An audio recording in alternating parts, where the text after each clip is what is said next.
Hello, everyone. I'm Shannon Torrance, and welcome to Magic is Real, a podcast focused on proof of afterlife, whose mission is to bring hope and inspiration to others and to spread the word that death is only an illusion. If these interviews resonate with you and you want to hear more like them, you can support the podcast by liking, subscribing, and sharing with like-minded friends.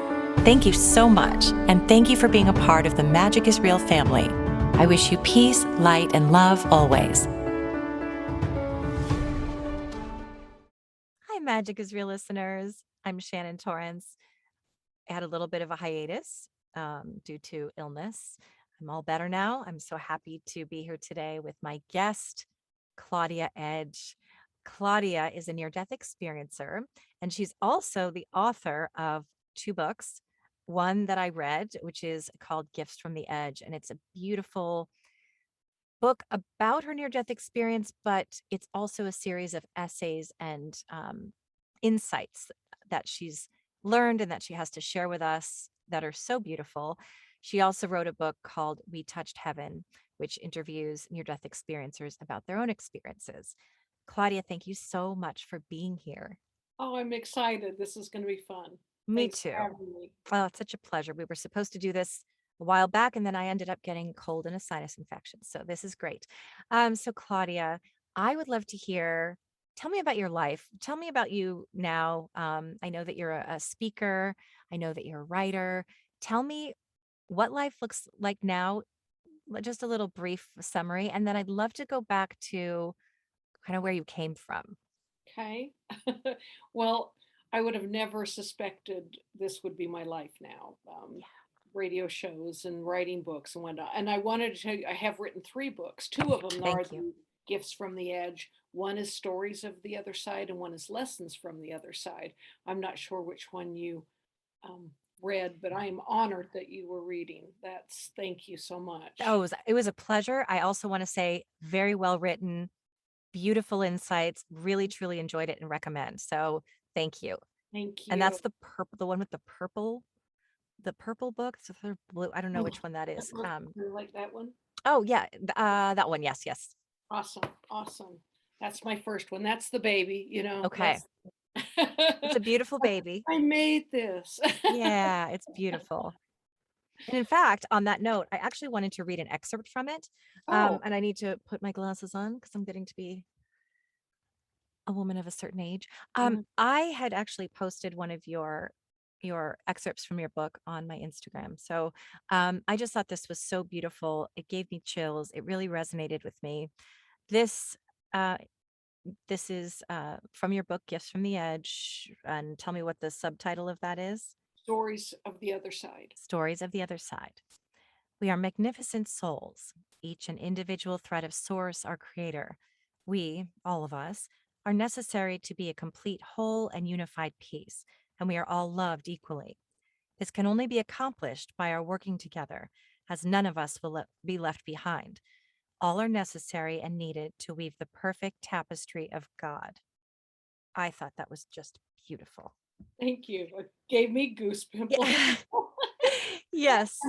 And and thank you for reading that. Honestly, when I read it, it did the same thing. I didn't know you were posting that. And suddenly I saw that and I went, that's beautiful. But it's not my words, it's words from the light. Right. So I was lucky enough to grab those and get them in the book. So That's beautiful. And I know what you mean when you Mhm, say they were given to you by the light. mhm. Just for anyone who may not know exactly what that means, why don't you explain? Okay. Well, as your earlier question, kind of this has evolved from my being a young mother of five children and just living life. But I had a natural curiosity of what happens after this life. A lot of it was a catalyst from my father's was killed in a horrific accident when I was 16. And I adored my dad. And so I wanted to know, where did he go? What was he doing now? I did believe in the afterlife, but I wanted to know more about it. And so I have spent all these years reading everything I could get my hands on and being very open to not just near death experiences, but other spiritual phenomena and just whatever really resonated purely with me. If I felt like I could hold it up to the light and accept it. And it's been a long road of, you know, um, being very careful with what I let in. I grew up in a religion, and it wasn't so much that what I was getting was super different from religion, but you have to let a few things go in order to let a few new things in. And so I I spent a lot of time. I actually had a talk with myself of what I could do to put my precious knowings or my learnings from religion. And I had an old treadle sewing machine from my grandmother that has the drawers in it, and cherish my grandmother too. That's why I've kept her treadle all these years. And I've made a visual within myself of taking some of the things that I've learned through my religion and that, and carefully placed them in a drawer so that if I ever needed them again, I could retrieve them easily. But as I've learned and studied, there are a lot of things that have been in a little bit compromising within that. And so it has been, well, and then my near death experience. I had a near death experience, and we'll talk more about it in a little bit. But I was 30 years old when that happened. And, so you have to put the reality of what you've been through and now what you've brought back, and try and, weave who you are in what you've learned in your past and childhood, growing up and that, and then what you were learning. And actually, I want to use the word knowing, because there's a difference when you just know that this is right, that this is from the light. Then it's a knowing. And it's taken me, the last 10 years have been very seriously where I have been. And I want to say that I get a lot of my learning through my dreams. I call it dream work, dream experiences, and I work with my spirit guide. I know the difference between those dreams when you wake up and they're like sand. I call them sand dreams, or those where you lie there and go, what was that? Did I just see, or, grandma, or, somebody in my dream? And to try and lay there and go back as far as you can to what you remember the beginning of the dream. And then I keep a journal next to the bed and I record those. So those are where my books come from, are those dreams where I know that I've been given something. I've been given a lesson. I've been given, um, and the lessons come in parables and stories, and that's why I called they're my stories from the other side, or the lessons that I've received from the other side. But ask my husband now, it's like, who was I 20 years ago and who am I today? I mean, yeah, we all change and grow, and we're all a different person from that 20 years ago. But I've stepped, how do you put, it's like I've stepped on that cliff that that is the cover of my book, where I'm going, I want it all. I want to learn. I want to know. I'm open. I want. It's like, a spiritual addiction. The more that you grasp and the more that you know. And I was just given this the other day because I was talking on another show about layers, and about how there has to be a foundation as we have these questions of why are we here?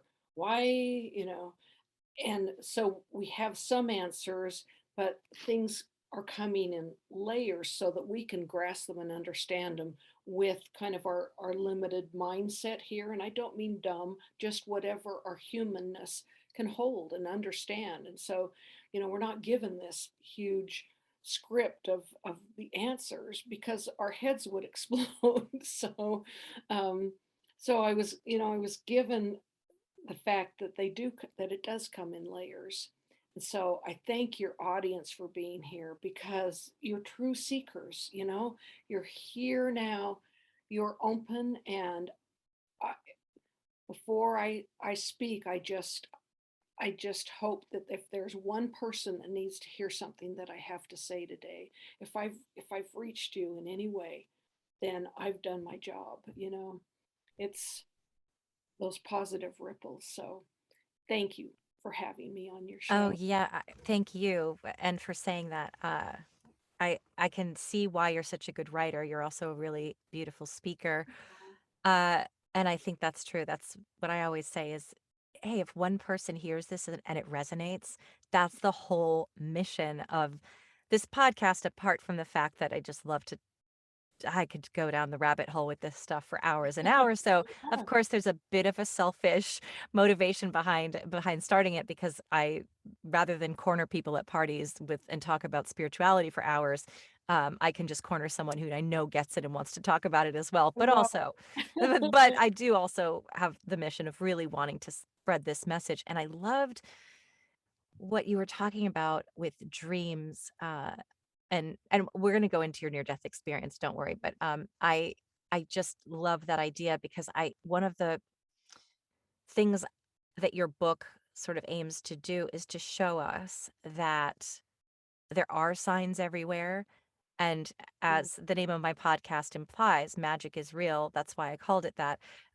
is meaning every day there's magic, every day there's a lesson if you just look for the signs. Just look for it. Yeah. You just have to know because people will say, I have loved ones in spirit. I don't hear from them. Why don't I hear from them? I think it's because people are looking to hear the person's voice or wanting to see an apparition or have it be something so obvious. And what I always say is they are speaking with you. You just Hmm. haven't learned their language yet. Um, Exactly. and I'll give an example too that yesterday I do yoga at this awesome brewery in Richmond, Virginia, and you always set your intention.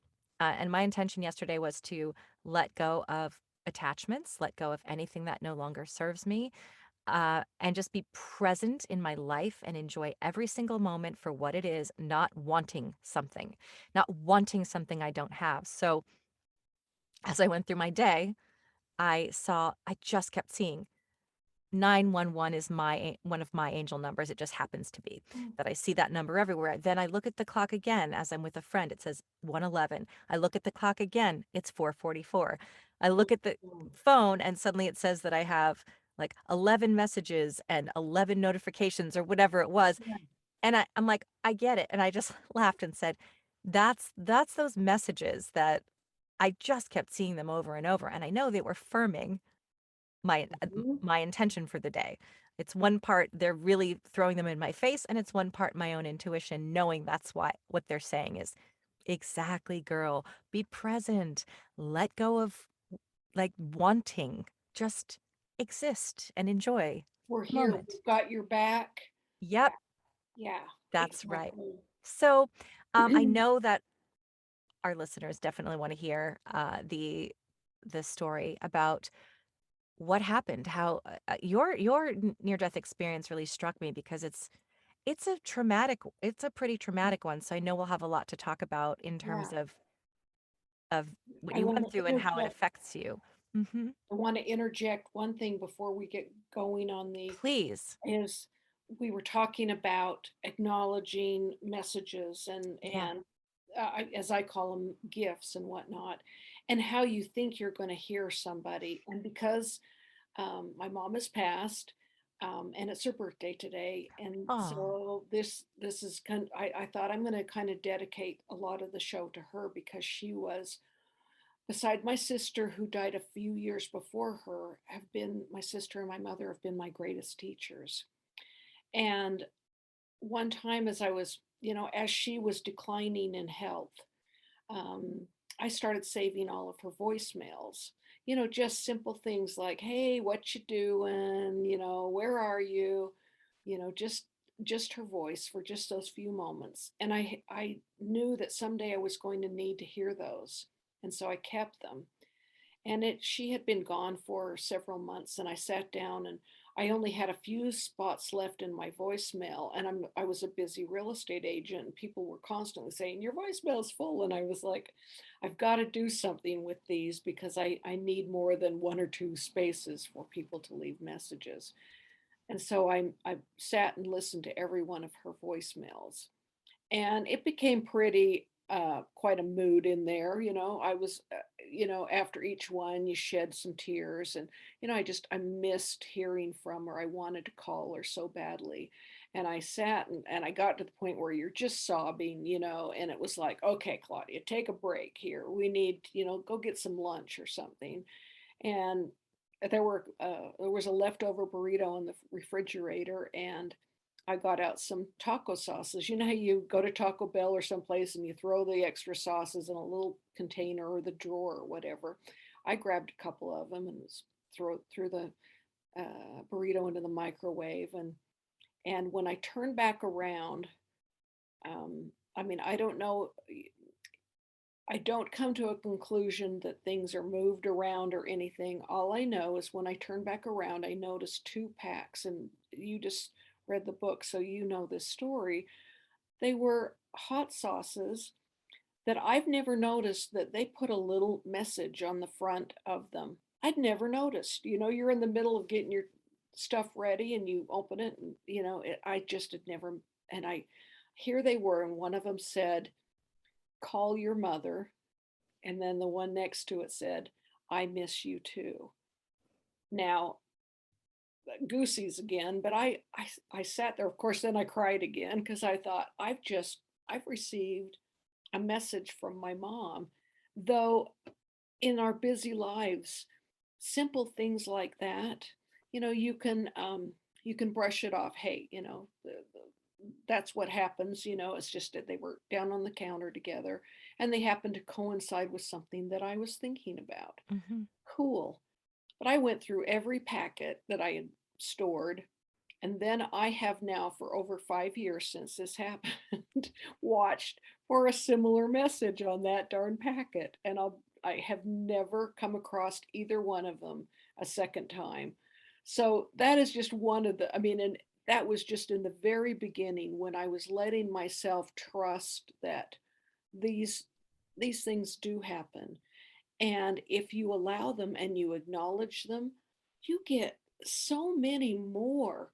If you pick up that penny in the driveway and go, "Oh, thanks, Daddy," or whatever, and you know, it may or may not have been from your dad or whatever, but if you acknowledge it that way and say thank you, guess what? That next nickel or that other penny or whatever may actually come from the other side, and you'll see them more and often as you acknowledge. So I That's just right. wanted to go there for my mom today. That's right, and I was at a friend's house yesterday, and her 13-year-old daughter, I told her that story. Her 13-year-old daughter said, "I see 11:11 every time I Mhm. look at the clock," and I said, "Do you know that maybe," I said, "it's either your spirit guides are telling you you're on the right path, or it may be your grandmother and saying hello." And then she said, "Oh, hey, grandma." And it's just about being aware of it. Obviously, Yeah, not everyone believes that, but I think it is being aware of it. And it's so cool when you start to notice it everywhere, which I right, do. And then right. it just starts to become comical. So thank you for sharing that. I love that story too. So yes, okay, so you're 30 when you have your near death experience, correct? Right. I was pregnant with my fifth and last child, and I just had an intuition that something wasn't quite right. It was days within my due date, and I had just had a contraction that just wouldn't go away. And I thought, I'm just going to go to the hospital and be checked out, and just nice to have a calm, peaceful feeling about the whole thing. And when I got to the hospital, they said, "Well, you really, you've had four other children, and so we know you're probably going to go tonight, but it's very slow right now. You're being slow. So why don't you walk around the hospital?" And they called my doctor and said, she's got a long way to go, but we're going to probably have a baby tonight. So they suggested that I just go and walk around. Well, I didn't get around the corner from the nurse's station, and I went to the elevator, and there was a wheelchair there, and I sat in the wheelchair, and my husband was with me and said, "What are you doing?" We're supposed to be walking around. And I said, "I don't know. I just don't feel quite right. Something's off, and I just don't feel like I should go." And after I sat for a few minutes, I thought, I'm going to go back to the nurse's station and tell them. And so I was listening to an intuition, and I wanted to impress upon your audience that that's one of our greatest gifts, our intuition. It's like it's there for a reason, it's if you get on an elevator with someone, then all the hair on the back of your neck stands up. It's like don't worry about if you're going to hurt their feelings. It's like get out of that elevator, there's a purpose for that. And so when I went back to the nurse's station, I said, "I'm sorry, I don't feel quite well. I don't know what it is." And she says, "Well, here's a gown. We'll just admit you. We know you're going to be here." So it wasn't 5 minutes later in the process of getting the gown on that I started to bleed. And when I say, I mean, I saw a couple of drops of blood on the ground, and then it became a bucket. A, it was um when I see, what's that movie, The Shining, Mhm. when there's that blood just rolling down the hallway, that's pretty much what happened in that room. It was all of the blood that was going into my placenta, without getting all hospital and woo woo, all that kind of stuff. But the placenta is something that helps regulate and grow the baby food, and everything comes through this organ. Well, it had gone hard, and the blood was pumping into it, but it was, for whatever reason, was not pumping out. So it was collecting blood, and it didn't hurt or anything, but I was kind of feeling woo woo because my blood wasn't coming back up to my brain and everything else. So when it exploded my uterus. They called it living shrapnel. Just my whole insides just burst, and I was bleeding out. And when they finally got an intern to come in and look at the situation, he said, "You've got 2 minutes of blood left." And I thought, I'm a healthy, 30-year-old woman. I, go to the gym and run and do everything. And I've had a, really easy pregnancy and all of that kind of stuff. And to think that you've got 2 minutes to kind of run through your life, or, whatever needs to be done, that I'm leaving 4 other children behind. And, it's thought provoking. Yeah. And they got a scalpel, and there was not time to move me into an operating room. There was not time for anesthesia. They held me down and cut the baby out in the midst of this gore and whatnot. It was quite a traumatic experience, and the pain was so bad when they do an emergency C-section, especially.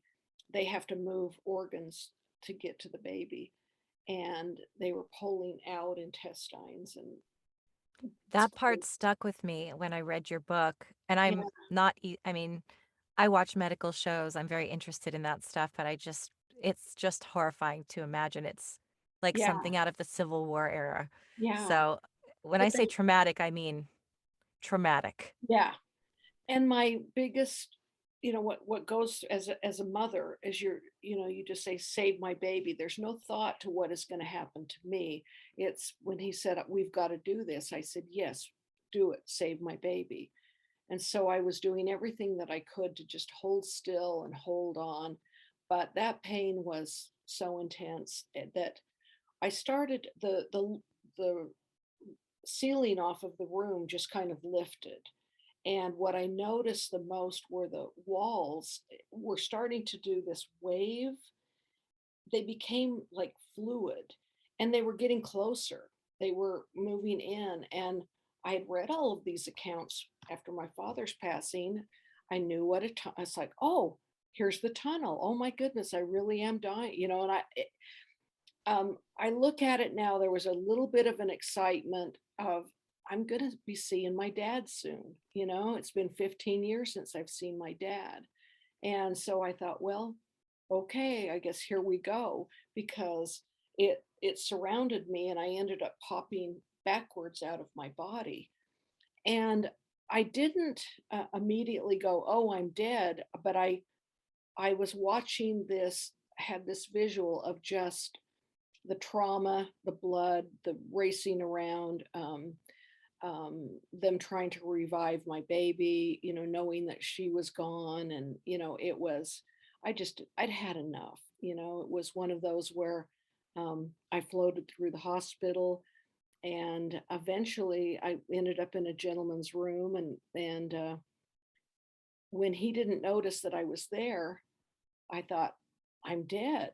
And that's when I found myself in this amazing place that's really hard to explain because it was completely dark. It was black. There wasn't, you couldn't see a hand in front of your face. I don't know if I had a hand, you know, it was just, it was just me, but I was me. There wasn't anything different of my thought patterns or um, wants, needs, desires. I was completely me in this place, and I was being cradled. I felt held. I felt loved. I felt its perfection. I felt its intelligence. It was um it was like, even though it looked like it was a nothingness, it was also an everything, um all at the same time. And I just wanted to stay there forever. I don't know how long I was there, um, because back at the hospital, he was, this young intern had two miracles going on. He was reviving my baby girl and reviving me. Um, and so I could hear Earth, I could hear the nurse calling my name, Claudia, Claudia, come back.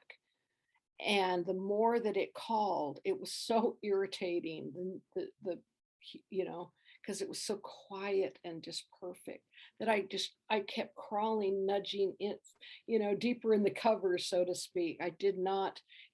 And I finally, after she kept talking to me, I thought, I'm going to just make her go away. I'll answer her. And as soon as I said, you know, my baby died, I'm not coming back, I was back. It was like that connection. I was back. And, you know, I fought for, a couple of hours until they finally took a picture of the baby, a little Polaroid, and said, you really do have a baby. And, you know, welcome back, kind of thing. Welcome back, Pioneer Woman. That was my name in the hospital because of how this had happened. So that was my near death experience, which kind of like, well, what was my near death experience? It was darkness. That's kind of all I had to offer, was beautiful darkness. It was perfect darkness. It was sacred darkness. All of these things, but it was still, that's it, you Hmm. know? And I wrestled with it for a long time, especially coming from a religious background. Is someone going to say I went to the darkness thinking, oh, well, she's must be bad, you know, or something. And I knew I wasn't. And I knew the place I had gone to was not any kind of representation of hell. There's no way. So I just pushed it down and kept it to myself. So for almost 30 years, I didn't talk about my near death experience. It, but it bubbles up and it gets you. Now I'm 68 now, so it's been, it was probably about 25 years, I guess, instead of 30 years. But I've had this last 10 years of going, where was I? Was there anything else? Why does everyone else have this beautiful meadow? Or how come I didn't see my dad? Where was he? You know, all of these things. And so I began a quest to learn more, and a real, you know, the quest I was on when I was 16 was reading, and, you know, there was interest in everything there. But this was a real, fervent prayer, and I want to know what the rest is. And so I think, you hear the proverb, when the student is ready, the teacher will come, and, teacher will show up or whatever. That's what I've been going through for the last 10 years. And it happens on a nightly basis. I end up in what I call spirit school. I have these amazing dreams. Everything is prefaced that it's parables or metaphors, or, don't get it twisted, Claudia, kind of thing. This isn't exactly how it happens, but this is how we're trying to teach you so that you can now teach others from your journals. And I don't put opinion, I don't put, I just record them and put them in the book as they come to me, because I think it's important for the reader or whatnot to form their own opinion, of those type of things. We all have so much growing in that to do.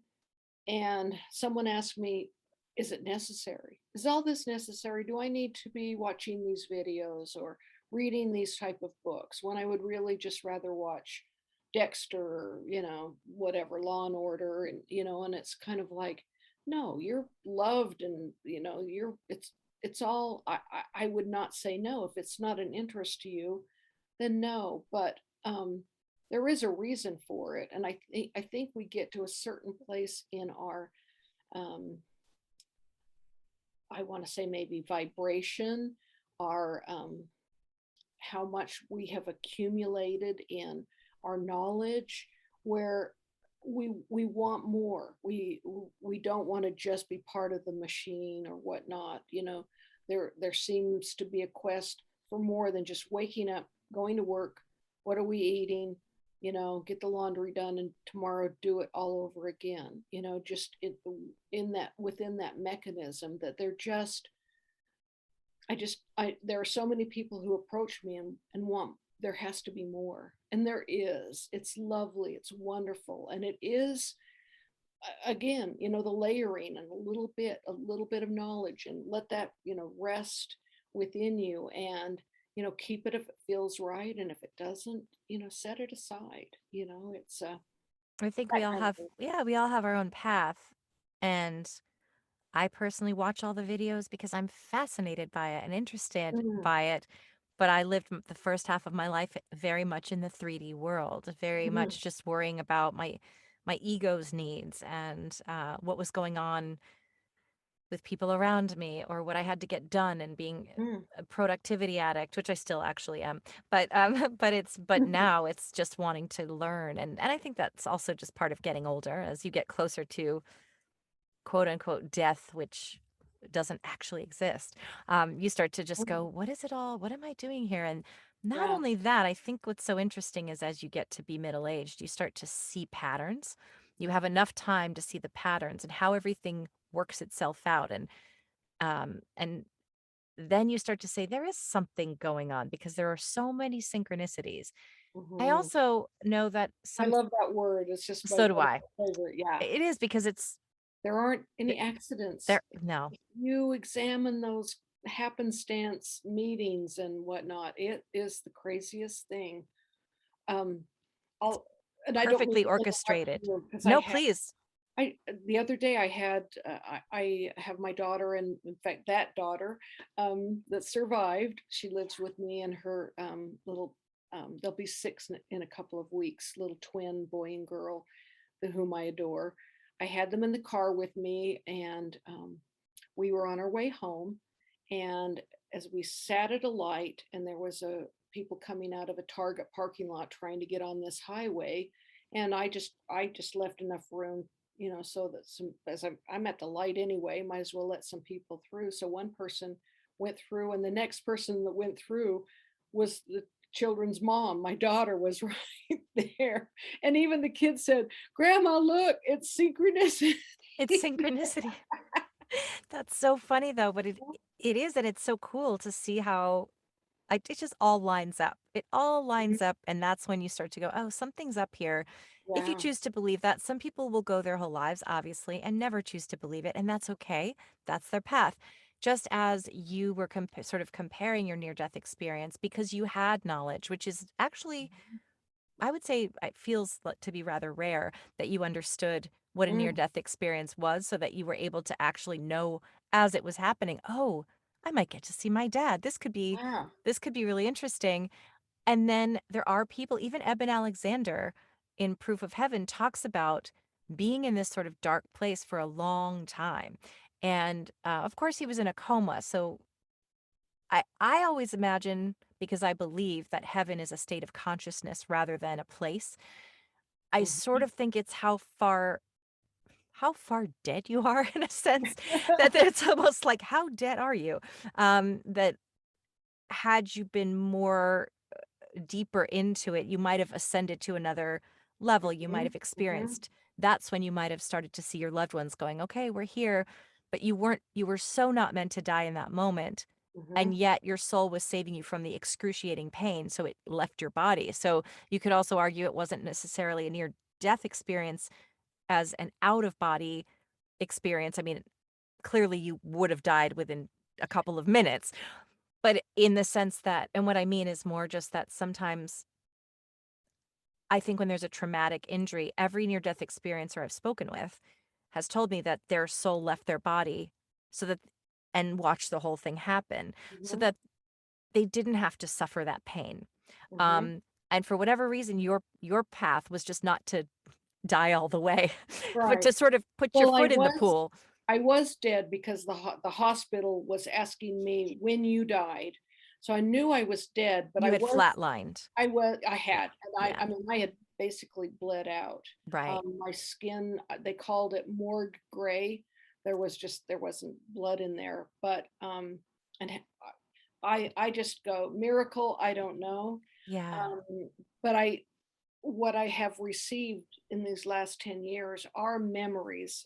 So I think that room was kind of a veil as well, because I have so many experiences of now I have my near death stories, but they're learning, they're in vignettes, type thing, and As not you yeah. said earlier that they were showing it to you in Hmm. it's sort of fragments because it could be too Hmm. overwhelming, which makes sense. Exactly.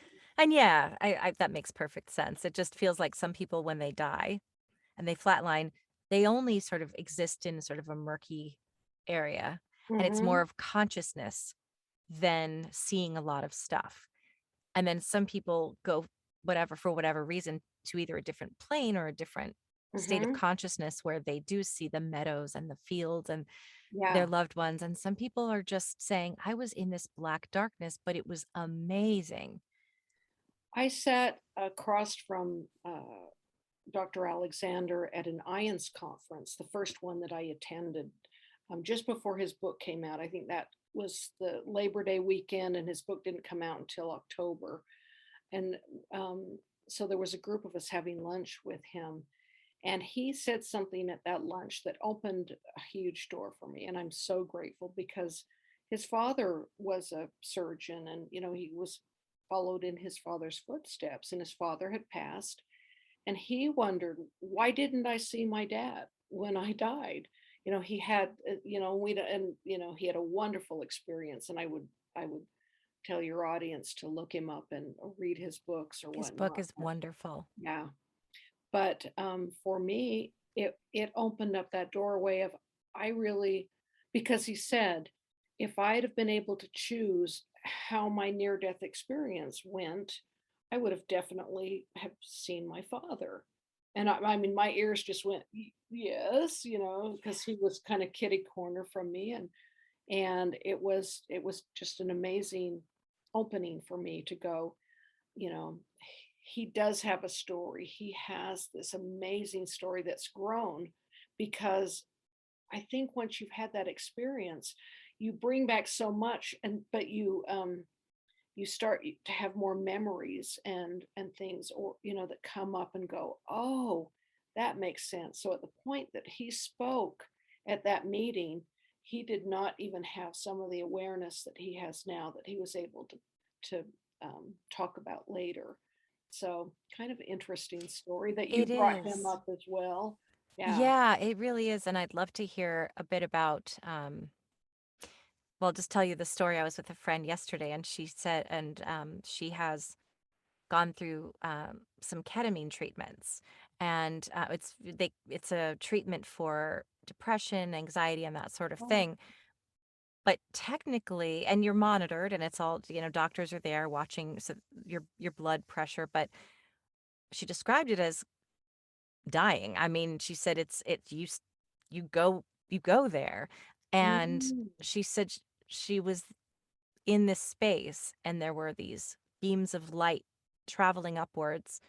And I know she may hear this and go, no, that's not exactly right. But it was something she said. And I knew that they were higher beings that had always just been in that form. They weren't people. They weren't angels. They weren't anything else, but they were the oldest form of souls. And I was asking a question, well, what are you? And how does this all work? And she said, I heard this voice say, I could tell you, but you wouldn't understand it. It's too complex.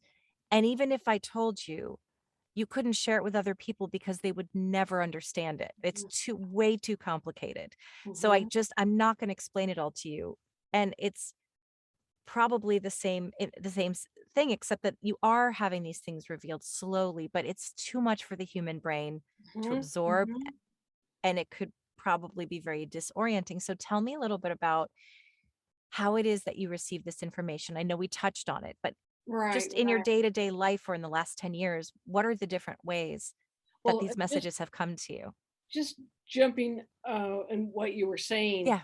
because I was in a spirit school situation, and I'll tell you how I got there. But Oh, I please. didn't want to forget this little, because it was like, oh, I want to take that back with me. Can I take that back?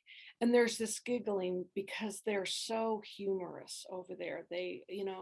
And they said, sure, you can carry back whatever you can carry, you know, and one of the things that when I came back from my near death experience and have been getting back my experience again through vision, through dreams, just I'll suddenly have a memory, or it's interesting how it comes about. But oh, now I started on a road, and now I don't remember why I was taking your. Well, you were going to say spirit school and how you got there, but also about the information being too much and how they dole it out in pieces. Right, right. One of the spirit schools that I attended was called Layering and Description. And it was, I, my guide, I was in a setting, it was like a classroom setting. I knew there were other people, but I didn't see the people. I didn't even see my guide's face.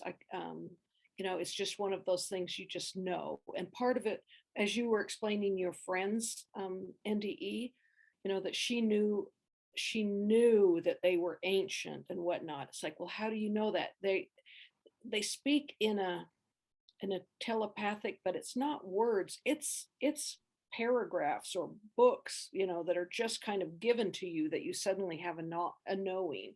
So it's not because I doubt they said, well, we're light beings, and we're such and such. Oh, she knew that, and that's how so much of the knowledge comes across as this, this block of knowing. And so I think it was Dolores Cannon who was talking about that, who said it was about crop circles. And she says, it's not just this, picture or whatever, but she's going, it's the entirety of the message. And she says, if I say Christmas, it's like, well, some people think reindeer and Santa Claus, and some are thinking of gifts and the music of Christmas and everything. It's the entirety of Christmas that these messages come in. Is the best way I can explain it. So Yeah, that makes sense. And do they come to you always when you're sleeping? Do they come to you in your waking hours? How do they you do, know? they do in my waking hours, though. My waking hours in that spot they're a rarity, only because I love that transition from when you're just dropping to sleep, that where sometimes you jump awake, you're just you're just barely going through theta, I believe it's called, Yeah. and where and sometimes it only lasts a few seconds, sometimes it might be a few minutes, sometimes I fight that, you're kind of trying to stay awake, and you get in that in between. And so I've seen a number of loved ones, or in that particular, they'll kind of pop in and just go, "Oh my goodness, I lost a nephew a number of years ago. Wonderful guy that started uh, a website called, what I'm trying to think, No Story Left Untold. Maybe your audience has heard of this, but for families that have had a suicide or something and it was an opportunity for the family to tell the whole story of who that person was, that they weren't just a number, that their life was more than how they chose to exit. And so he was a remarkable person. And it was about 2 weeks after his leaving that I was just nodding off. And there he was. He was on a couch in front of me. And I was like, "It's Brady. I see him." It was wonderful. And it was over as soon as you kind of pop out of that. But I knew, I mean, my husband was watching TV next to me, and I said, "I can't believe it. I just saw Brady. It was so awesome." He was just letting me know he's okay, just chilling on the couch. It was great. That is so beautiful, and I Yeah. do think it is important that you mentioned that as you're drifting off to sleep, your brain's in a different state, Mhm. and that is how well, that's really the state where we're tuning into the proper radio station of the other I love it. dimension, Yep. which I hear because I'm a medium, and I do the same thing, and when I go to read somebody, I spend because I'm not as experienced as many mediums, I still have to do the thing where I purposely meditate, purposely Mhm. put my brain into a theta state. But and the interesting thing about this, I think, is that I've noticed there are certain times where I'm not able to really pick the information up as clearly. Um, and it all comes down to being in that exact right radio state. You're tuning into the radio station. Mhm. When I'm tuned in and my brain is exactly in that receptive state, information floods in and it's just, I know it. I know it. It Mm. doesn't, it's like telepathy. I don't even know why I know it. I just can say, this is the person you lost. This is how they passed. This is who was there. This is what they said. And this is the person's name. And then other times I can't. And I think we can, I just wanted to stress that we can all receive this information. Mhm. We It all can, does exactly. have, some people are born with their brain in it's just a different neurological state where they can Mhm. flip into that state without trying or without, it's just natural. That's why they'll say, oh, my mother was a medium and my grandmother was a medium. And it has to do with your brain structure. But you Mhm. can train yourself to go Exactly. into that state, which is I did. I wasn't a natural born medium. I learned to tap in. And then I was amazed when it started to work because I'm like, wait, any I'm proof that anyone can do this. So I think it's so interesting that you see these things before. And I also believe, and I'd love to know your thoughts, that those who've had near death experiences have sort of touched, because as you said, we touched heaven.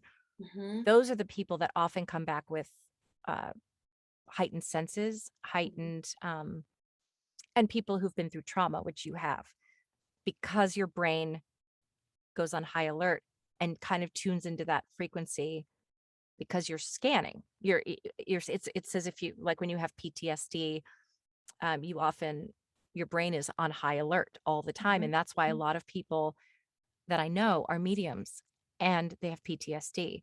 And it was after the trauma that suddenly they could pick up on things that weren't there. So Oh, I'd just love to hear overall your thoughts about yeah. anything Well, about that.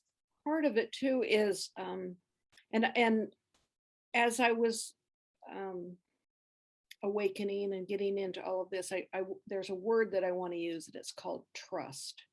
And it was given to me in dream on a billboard. It was like a big black magic marker, and it said trust. And I mean, I keep it here on my wall. It's one of those where there's a point where you have to let go and be open to these things that you're dreaming or hearing. And this is as I trust the information that I get in dreams more than any other way that I get information, because I've worked so diligently with my guide. And how it started was I was in dream, be it the sand dreams or whatever. And over in my peripheral was someone acting weird, in a weird costume or just doing something different that didn't belong in this dream. So I'd be, participating in the dream, but I'm like, what's going on over here? And my guide would the one of the very first times, and I didn't realize it was my guide, there was a guy in a fairy costume over on the side. And I'm like, what the heck is going on? And there's a cartoon show as a kid that was Rocky and Bullwinkle show. One of the cartoons in there was called Fractured Fairy Tales. He came in labeled as it's a fractured fairy tale. He's in a fairy costume with a wand, and he's got a billboard, and he didn't speak to me, but the billboard would say, pay attention to this. And he would take his wand and touch it, and then he'd look back at me like, are you looking, are you watching? And he was showing me, he was trying to teach me to become lucid within my dreams so that I could stand back and evaluate what was happening. And we spent a lot of time. He'd come into my dreams all the time. He came in as that fairy. He came in as a Texaco man, was when I really went, are you my guide? It was so weird because he was in, the old time 50s, early 60s, when they are in a bow tie and creased khaki pants and, the whole bit, just super slicked out, clean guys that, you tire goes over the ding ding and they're running out to service your car. And almost like with a little salute kind of thing. And he was dressed that way, and I was like, "What is going on?" Or a whirling dervish. He was in this red dress with this tall cap that would just turn and turn and turn and turn. And so I finally was like, well, for one thing, he's hilarious. And so I'd look forward to him showing up, and he'd just say, pay attention to this. And then we would go to what I call spirit school. And that's when these lessons again came with a heading, came with a billboard that said, tonight's lesson is cause and effect or layering and description or whatnot. And then it's like, oh my goodness, I would wake up and knew that I had been someplace really special. I had learned something really special, and get out my journal middle whenever I woke up and just go and record everything that And happened. you could remember, see, that's Yeah, why I'm a yeah, very, very vivid dreamer. And I also am lucid in the sense that I'm often aware that I'm dreaming and kind of have fun with my dreams. I'll go, well, I know I'm dreaming, so I'm just going to go eat all the cupcakes in that, there we go to go. the I bakery and love just eat like 500 cupcakes. it. And I kind of make it like my playground. But I know that I wouldn't necessarily be able to come out of a dream and write down every little thing. I'll go, well, this happened and this weird thing happened. And then suddenly I was somewhere. That's what you do though. Yeah. That's you write that, and then as you get in and you're typing it or whatever, then more it's like it all starts to come through. Grab the biggest things. When I wake up and we wake up we're at that age where, you have to run to the restroom. It's like before I get up, no matter I'm like, what was that last thing I was dreaming? Was it a color? Was it a mountain? Was I in a car? Was I with somebody? And then if I've grasped that one thing, run to the bathroom and come back and go, okay, me and my friend, we were in a car. What were we doing? It's like, and then sometimes you can go back into the dream, after your break.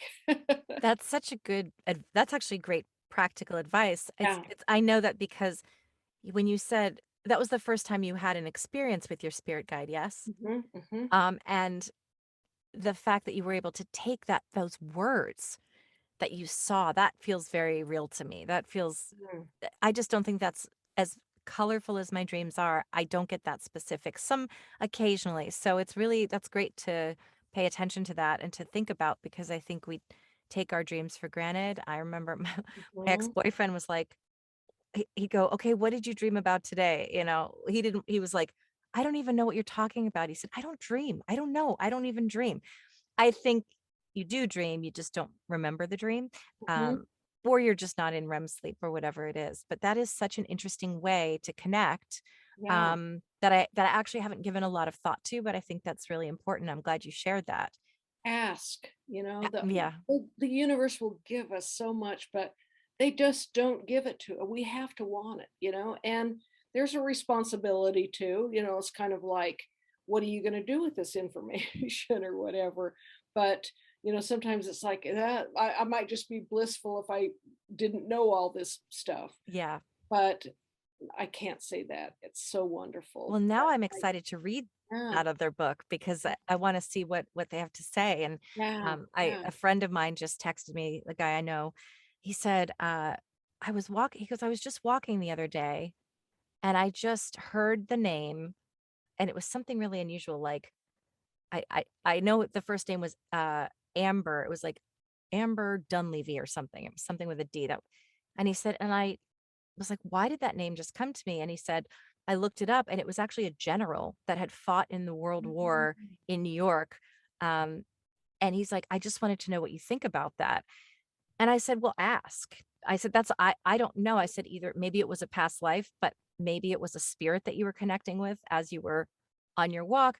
I said, "But really, I think the answer is just ask and sit with it and see what you hear." And he said, "Well, I had a little trouble connecting, kind of paying attention and staying grounded. I kind of got some ideas, but they all seemed scattered." And I said, "Well, sometimes you're just not going to, you have to train yourself." And I've done this as a medium to get your mind out of the way, because even when I'm doing readings, still, some of the stuff that comes through is definitely coming from my mind. So, how are ways that you can encourage people to learn to recognize that voice, learn to recognize and to winnow grain from chaff? I'll tell you an experience that happened last night. Um, every other Sunday, I go to a meeting. It's an ascension meeting in Salt Lake City with the most beautiful, wonderful people. And it's been nice outside. We go to a park, we bring our camp chairs, and there were about 12 of us last night just sitting around in our chairs. And a new member, someone came up to the meeting, had been invited by somebody, and it was like, welcome, make room in the circle for a chair. We had a beautiful meeting, and we just share just like this, things that have happened or whatnot. It's just kind of a safe place to fall, and we all need that. That is, I'm going to interject there.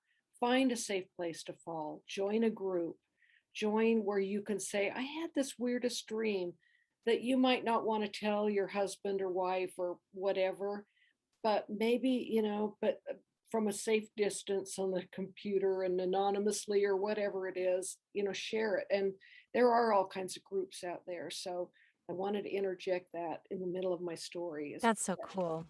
find That's that fun. safe place. But at the end of the meeting, and it was getting cold, and I had promised I'd be home for dinner, and I've been gone a couple hours, and it's like I grabbed my chair and I was just leaving, and this girl happened to walk across my car path. I slowed down and rolled my window, and I said, I'm so glad to meet you. I'm sorry I didn't get to even give you a hug or anything, but please come back and whatnot. She says, well, and I says, I can't even remember your name. And she told me her name. And she says, now what's your name? And I said, it's Claudia Edge. And she goes, Edge. And she goes, oh my goodness, it's you. And I went, what do you mean? And she said, well, I've been hearing this voice in my head this week, Edge, Edge. And she said, I set an intention. She was telling me in her yoga or something at the beginning of the week that she wanted to know where she really, was she on the right path and all of this stuff. And she had set an intention and had heard Edge. Now, in Salt Lake, there's a building new homes, Edge Homes. And she goes, as soon as I heard that, I went, I don't need a new house, you know. But she said, oh my goodness, I'm in the right place because I was told Edge. So I'm That's sure so there's going to cool. be some cool stuff happening between us. But she listened, Yeah. and I know we're getting closer to our, the end of our time. And I wanted to say, and again, because it's my mom and she was a great teacher, is still my teacher, but more so in the beginning when I needed her, I needed to hear from her. And I had a dream that I was talking to her on the phone. The biggest thing that you hear from someone is when I just want to call them. I just want to tell them this neat thing that happened to me or whatever. And I was on this phone. They were those brick phones, the big heavy with the thick antenna. It was as close to a cell phone as, in the, I guess those were the early 90s or Yeah. something. They were wireless. Yeah, Yeah. wireless. There you go. But they had an antenna. But they had the antenna and they called them the bricks. They were just heavy. But I was on one of those and so was she. And I don't know, yeah, in dream, I could see her and was doing my thing, I guess split screen or whatever. And I said, Mom, the dryer just went off because we were just having a regular conversation, right? Just, all the kids are good, blah, blah, blah. Oh, my dryer, let me just go turn off the dryer, right? And I was still yelling because I set the phone down. I says, Mom, can you still hear me? Can you still hear me as I'm doing this task? And I came back and I picked up the phone. I says, were you able to hear me while I was running in the other room? And she says, yes, I could. And then her voice changed and became really serious, like she was like a teaching moment. And she said, on these phones, there's a special button underneath that most people don't even know is there. And she said, you'll have to, but she said, if you practice and figure out where that button is, we can still talk to each other. I may not sound like me, but you will know it's me. I just got such big chills, Yeah. Claudia. Isn't that cool? That is So, it's symbolism and it's so obvious at the same time. I mean, it's exactly. not subtle, but that's what it is. And I love that that's sort of where we're landing because I Yeah. think that's what I that's what I think you and I want people to understand is that Mhm. you absolutely can have contact with your loved ones in spirit. It does not Mhm. replace having them there to You don't have to share try everything to with. be a spiritual being or anything. Just No. practiced and back to the word trust. Just, you know, just that little bit in, you know. As I started to hear from my little sister, this was before my mom passed. I would say, I just heard from Kaylin and I thought it would bring her peace. Well, she was kind of like, where are you getting this, kind of thing. Yeah. And I said, Mom, my sister, she was younger than me, 4 years younger. She died of a brain aneurysm. She was up making the bed. She went in to brush her teeth and she was gone at the bathroom sink in just moments. Um, and I said, can you imagine? Because she's such a mom and has, such a family person that she had to be frustrated to not be able to say goodbye. She was just here 1 minute and gone the next. And I said, here I am. I have, I guess, a little crack right here. And I said, I'll explain it that way, that I'm open, that I'm listening. And I said, can you imagine how many souls on the other side would love to, or can see that this one's open just a little bit?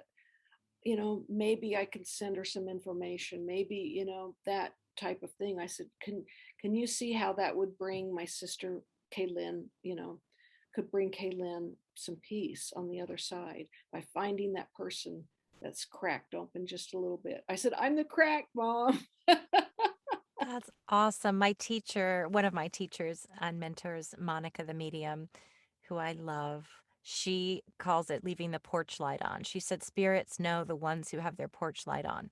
And it's just, you're just leaving Oh, it on. I Yeah, love just, it. and you can even just visualize that and just picture yourself going, hey, I'm here. And I do it every day. I actually start every day talking to spirit. Um, so, it sounds probably nuts to most people, but not Mhm. to us. But I really start out my day saying, "Good morning," and I feel them come in Wow, very strongly, wow. and then I say, my intention or whatever I wanna say that day and show me the signs, and, I just always kind of say, I'm not because I'm still developing as a medium, I want the porch light on. I don't want to shut it down. I'm always saying, "Hey, give me all you've got." If it becomes too much, then I'll set a Yeah, boundary, but right Nelson, now that's what I do too. yeah, I'm always I'm there's never anything bad that comes through. It's all light, I love, get joy. a silly one that tries to scare you every now and again, Oh, yeah. one that will jump into my visual, and, kind of like, "Ah," and I'm just like, "Oh, you're so funny," whatever, Yeah, I know that I could do some of those things if I practiced. Any of this takes practice, it and so does. you have to want it. Do you want it bad Yeah. enough, You you know? have to people have asked me the same thing. I said, "Oh, don't think." I mean, this has literally been daily practice for a year and a half to get to the point where I can give readings to people, and it's and if I was sick for 2 weeks and I kinda came back and I was a little off my game, and it's daily mental practice, and even though you're not using your mind, you're using your consciousness, it's training your brain to get out of the way and just be all and to sort of shift the Mhm, attention to your aura, to your spirit, and to sort of speak a different language, the language of symbolism. And so, mhm. yeah, you have to practice, and if you really want to do it, you'll you'll do it. That's when you know that's what you want to do. It doesn't come. It's not a chore. It's something you want to do, like anything, Right, playing the guitar, exactly. playing music, studying whatever it is that you enjoy. So I just think that's a beautiful lesson. And is there anything else that you want people to know that you think would bring them just something that maybe that this whole experience has taught you that you just wish everybody knew that would make their lives a little bit easier?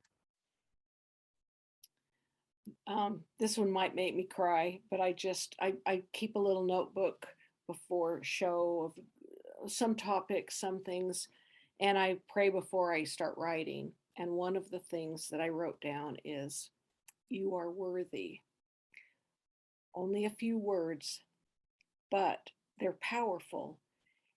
And we have a tendency to think, who am I to pray to or ask for these things? I'm just me. I'm just little old me. And I'm not the bishop or the minister or, one of greatness or wealth or whatever that we have been um, kind of droned into us, of the ones who are worthy to talk to God or whatnot, that we don't need a middleman.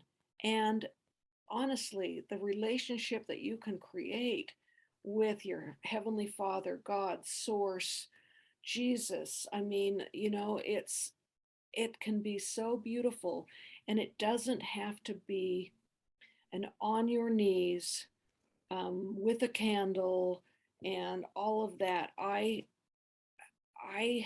had kind of an aversion to prayer for a long time because it felt religious, and I had walked away from religion, and it's like, well, how do I talk to God? And it was like, well, why can't I just talk to God? And I had been told how to pray and use thee and thou and wilt and all these words that are not in our modern vernacular. And to me, each one of those words built a wall between myself and God. And I took that wall down, and I'm just like, whenever I feel that, that I just want to talk to God, I just talk to God. We're and what has come back to me were those words in print big in my dream. You are worthy. All of us are so magnificent. If we had any idea, when we volunteered to come here, we raised our hand. Yeah, okay, it's going to be hard. Oh, well, that's okay. I can handle it, whatever, And then, oh, and you've got to go through a veil of forgetfulness. Oh, okay, I'm okay with that. And then you get here and you go, this is hard. Is anybody out there? And, am I going through this all by myself? And you can get scared and depressed and lonesome, the loneliness, because on the other side, we're connected. We still are, but the veil takes away our memory of our connectiveness. And now we're running around as little individuals that we think we are alone and it's all just on us, our own little bubble. And we don't realize how special we are, how wonderful we are, and we all are. No one is more special than anybody else. We are all loved equally, and we are all worthy of God's love. Beautiful. I almost don't want to speak after that because I don't want to ruin the moment.